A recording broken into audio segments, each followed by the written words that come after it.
Hey guys, it's Shaquana again. Welcome to Bariatric Blurbs. Okay, so we are going to jump right in. Right? Okay, so the last Bariatric Blurbs, we talked about how my husband felt when I first told him that I wanted to have bariatric surgery, how he felt, how he took it, and things like that. So this bariatric blurbs, I am going to talk about how I felt throughout the process, what things that were going through my mind. And I'm telling you guys this because, like I said, there are so many people who have questions and stuff. And I want to be raw. I want to give the raw truth about some of the thoughts that I had to give you some things to think about, or maybe you can relate to it. All right. So, jumping right into it. So, of course, I was excited. I was excited to go through the experience and the process, and I was excited to possibly be working towards getting the surgery because I wanted my life back. I wanted to regain my health. I wanted to be rid of diabetes. And so, of course, there was excitement, there was anticipation, right? But being very honest, I want to give you the raw truth. Some of the thoughts that were going through my mind. So, one thing I always battled between, and I talked about it in my book, I battled with whether I was going to disclose this information to people, right? Because anytime you have like you make a life altering decision, you make such an important decision, you have to ask yourself, am I going to tell people? Am I going to tell people bits and pieces? If I'm going to tell somebody, who am I going to tell? And so these were the questions that was going on in my mind. Like even my family and my immediate family that already knew, and some of my close friends that I already knew, they wanted to know, well, are you going to tell people? So originally, my answer was no, absolutely not. I'm not going to tell nobody. I'm only telling my immediate family, and I'm going to tell my bishop and about a handful of people.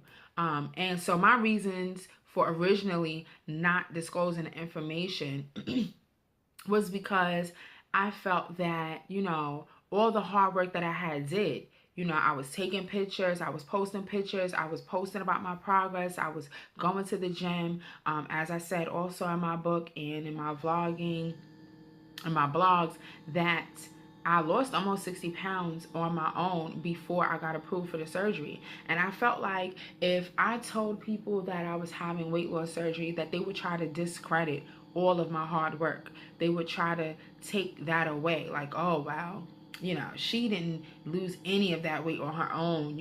She just had surgery and that's what happened. No, a lot of time, a year went into me working really hard to lose weight, and I did lose weight. 60 pounds, almost 60 pounds, that's a lot of weight to lose. It's not easy. So that was one thing. I didn't want people to discredit all my hard work. And then the other thing was, as I talked about in my book, that I wanted to make some major changes. I talked about this quite a few times. I wanted to make some major changes in my life, and losing weight and regaining my health was just number one on my list to the changes that I was working towards. And I felt that if I told people from the very start that I was going to have this surgery, right, they were going to blame everything that I did on the surgery. Oh, well, she's doing that now because she had surgery. Oh, she's saying that now. She's speaking this way now just because she had surgery, just because she lost all that weight. And of course, when you say lost all that weight, they're going to associate it with having surgery. And so I didn't want to go through that. I didn't want to go through the scrutiny of, oh, well, you took the easy way out. And I just didn't want to go through the whole microscope of things and people. And so those was my original reasons of why I said, okay, I'm not going to say anything, right? So I only told my very immediate family and some of my close friends. And then I continued on, working out and doing everything I was supposed to do. As the time got closer to, the 6 to 7 month period to reach all of my requirements before I submit to my insurance, I started getting very nervous. I did have questions in my mind. Well, can I just continue on and go on and just do it without it? And my answer to myself was yes, I could. I could continue on and go on and just do it myself. But I wanted to ensure and guarantee that I was going to get rid of this diabetes. And I knew that it would be a heck of a lot harder to keep it away, to get rid of it, and to get rid of it and to keep it away. So I felt like me continuing on to help my weight loss with the surgery or whatever, that was going to keep the diabetes like gone.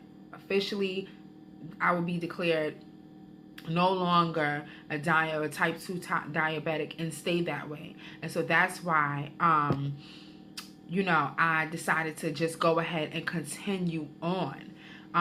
And so that's why I just decided to continue on.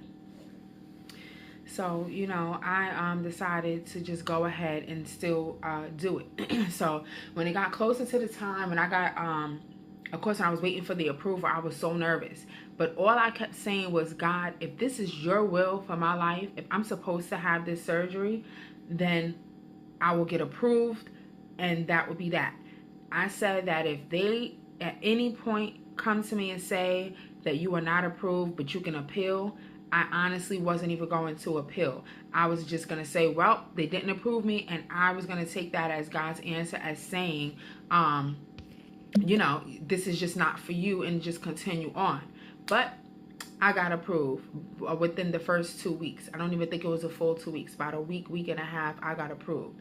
And so I decided to continue on. Closer to the time, I was very nervous because, again, if you going into anything new territory, you try to watch other people, see their errors, see their mistakes, or see their triumphs. You just really try to see what they've experienced so you can get a glimpse of what you may experience, right?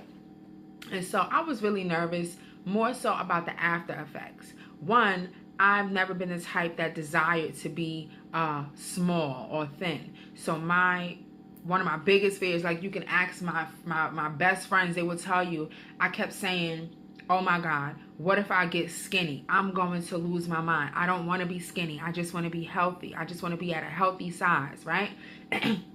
So I was having all this anxiety, like, oh my God, what if I can't control my weight loss? What if I get skinny? And nothing against anyone who's skinny, but for my personal preference, I just never had that desire, especially being somebody who has been very heavy into being an advocate for accepting yourself, being plus size. Like, that has never been my desire to be skinny. So that was in my mind. That fear was going on in my mind. The fear of my relationship changing with my husband was going through my mind, right? I kept thinking, oh my God, he loved me exactly the way I was. What if I get too thin and he's like, ew, who's this woman, So I thought about those things. I thought about my children. I thought about, okay, what if they be like, mommy, like, who are you? Like, just these things that go through your mind. Then I thought about how the dynamics of all my relationships would change with my friends, my family, people who I knew that were overweight, who maybe couldn't get the surgery, or just different things. I thought about all of that. Did it ever make me feel like, no, I don't want to go through it? No, it just made me very cautious of everything. I tried to make sure that the foundations of all my relationships was kind of firm and set beforehand. So I talked to everybody beforehand that did know, like, listen, are we good? Different scenarios. If this happened, then what would happen? If that happened, what would happen? I tried to really have very serious, detailed conversations with everybody that really, that really meant something to me, as far as like, okay, I don't want the dynamic of our relationship to change. And if it does, I want it to change in a good way, in a great way. Because so those are the things that went through my mind. I was very nervous towards the time it was time for me to have the surgery, as far as like the aftermath But once I had it, I was feeling good. So that is just really some things that was going through my mind, right? How I was feeling, some questions, because you may have those same questions if you are looking into having any kind of weight loss surgery. So I just wanted to tell you how I was feeling, some of my thoughts, some of my fears, some of my anxieties, and I wanted to talk about that. So the next video that we're going to talk about bariatric blurbs, kind of a tongue twister. So the next video, I'm going to talk about the day of surgery, my whole day of surgery, how it went, what I experienced, what you need to look out for. So thank you for watching. If you have any questions, please go down to all of the information links below. Email me. You can send a message under the comment section of YouTube, or you can hit me up on my page on Instagram. All the information is provided for you. I love you guys. If you have any questions, anything specific you want me to talk about pertaining to bariatric blurbs, I will be happy to answer you. Bye.